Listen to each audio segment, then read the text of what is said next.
Climatic Climax Vegetation in the UK, a case study of Sherwood Forest by Mikaela and Toby. So what is climatic climax vegetation?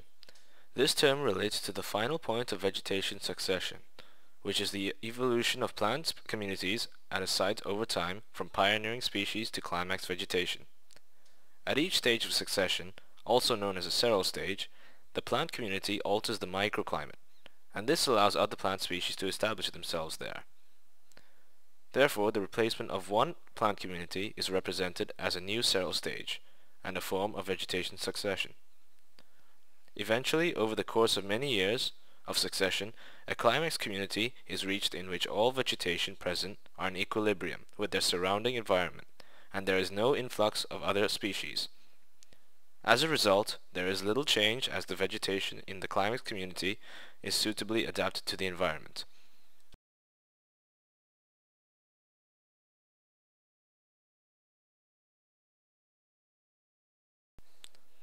To give an example, I will describe a simplistic scenario of climatic climax in an abandoned field.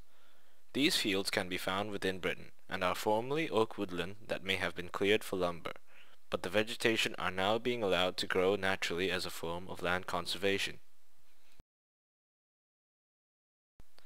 The first seral stage involves the colonization of a certain sear by the pioneer species, which in this case are the grass, on the lithosphere. Over the course of many plant cycles, the environment becomes more compatible to other plant species, who then establish themselves there. These include shrub, such as heather, lavender, and thyme, which may outcompete the pioneer species to dominate and form shrubland. Is then later followed by the establishment of trees, such as oak, which result in the formation of woodland. At this point, a climax community is developed.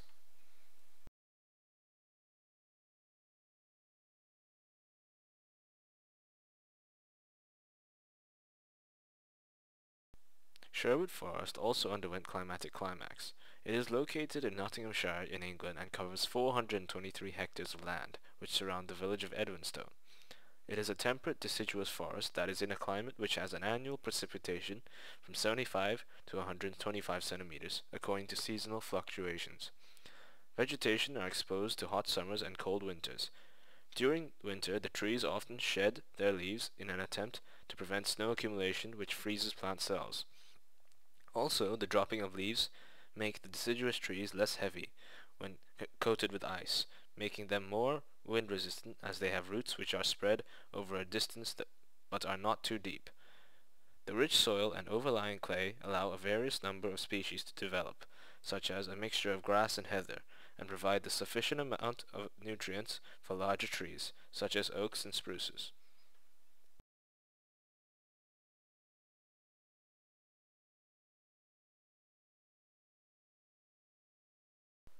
Sherwood Forest was established on a lithosphere, which refers to bare rock that was exposed as a result of glacial retreat due to net ablation from climate change.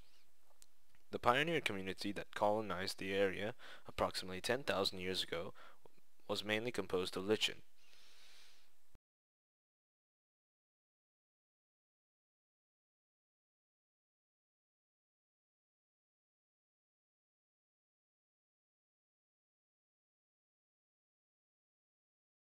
Glacial retreat exposed bare rock, and this left the landscape barren.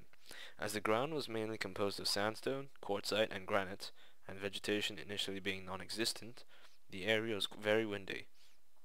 Also, the insulative effect of the rocky terrain meant that the day's highest and lowest temperatures would be maintained for longer.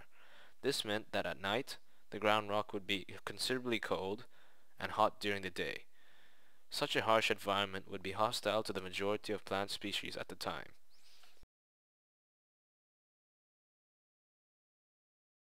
However, pioneer species such as lichen, closely followed by moss, colonized the area. These species are xerophytes that can alter their physical structure in order to survive in extreme conditions, including droughts. The numerous plant cycles of these plants ensured that the nutrients available would be recycled.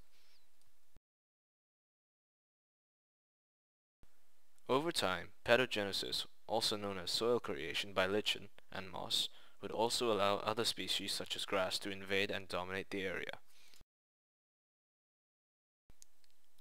As this process continued at an ever-increasing rate due to thriving vegetation, the soil became more acidic as a result of decomposition. This would lead to a more hospitable environment in which many plant species would coexist. Eventually, climatic climax would be achieved as oak trees and spruces grew. Here we can see the numerous several stages that would eventually lead to the creation of Sherwood Forest. At the start, the vegetation was short in height, partially because the majority of plant growth was concentrated below and through the soil, but also in order to provide a lower center of mass to avoid being cast away by strong winds. As we move along the stages, we can see that the ground becomes more occupied by vegetation, and bare rock is now covered underneath a layer of soil. Also, the heights of the plants rise from shrubs to trees as competition shifts to acquiring light, since nutrients are plentiful in the soil. The plants within Sherwood Forest have their own unique adaptations to survive in these conditions. For example, trees like the white spruces and elms have leaves that are more efficient at obtaining sunlight and water than other similar species. The soaring branches do more than just provide shade for other creatures of this biome. They also act as large stores of nutrients to support the tree's growth. As mentioned before, deciduous trees shed their leaves in the winter to prevent a buildup of snow. It also reduces transpiration considerably, but also decreases the tree's ability to retain water within the branches. This is, however, compensated by the large stores of water held within the tree's trunk itself. The major oak in Sherwood Forest is said to be approximately 800 to 1,000 years old, and has a height of 52 feet and a waistline of 35 feet. Its large canopy, composed of leaves and branches, spread 92 feet outwards, and suggests that as it grew it had little or no competition from the surrounding oaks nearby. This major oak and other large trees nearby were commonly depicted as dwelling places for woodland spirits and legends such as Robin Hood. The major oak's large size would be naturally supported by its trunk. However, as it grew further, human intervention would be needed to maintain its structure. From the 20th century onwards, the tree has been reinforced by metal chains to support the weaker branches, and a fence that has been installed to prevent the surrounding soil to be damaged and weakened by visitors. The tree is now inspected on a daily basis by ranger staff, whilst tree surgeons visit the site on a seasonal basis to check for damages and report any repairs needed. There are many well-known animals that live in the deciduous woodland of Sherwood Forest. Some examples are squirrels, beavers, foxes, deer, mice, raccoons, and large birds of prey like red-tailed hawks and bald eagles. These animals have unique adaptations suited for seasonal life. For example, some rodents store up fat and then hibernate during cold winters.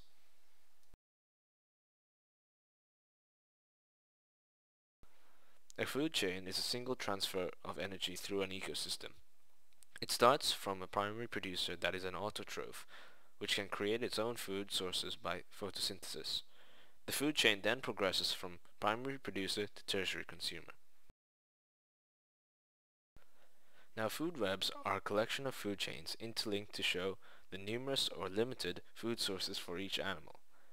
We can see in this diagram that the food web can be broken down into the trophic levels of primary producers and consumers, as well as secondary and tertiary consumers.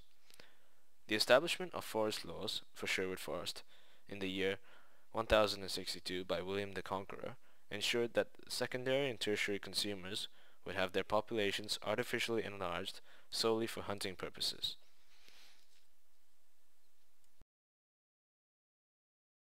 Here we have a pyramid showing the annual distribution of kilocalories per square meter from primary to tertiary consumers. At each trophic level in the food web, there is a loss of energy from the web due to respiration, excretion, and a general transfer of heat to the atmosphere. This loss of energy means that at each higher level, fewer individual organisms can be supported. Also, the organisms at the higher levels are usually more complex, and this also means that more lower level organisms are needed to support it. thus producing the trophic pyramid. Gershwell's nutrient cycle illustrates the flow of nutrients through three major stores: biomass, litter, and soil. The biomass store represents the nutrients stored within living plant and animal material. The litter store refers to the dead and decaying plant and animal materials above the soil layer. The soil compartment accounts for the minerals that come from weathered rock and humus from decomposed organisms. Sherwood forest is that of a deciduous woodland, in which the forest cover is neither so dense nor so high as in rainforests. Because of this, there are fewer nutrients stored in the vegetation.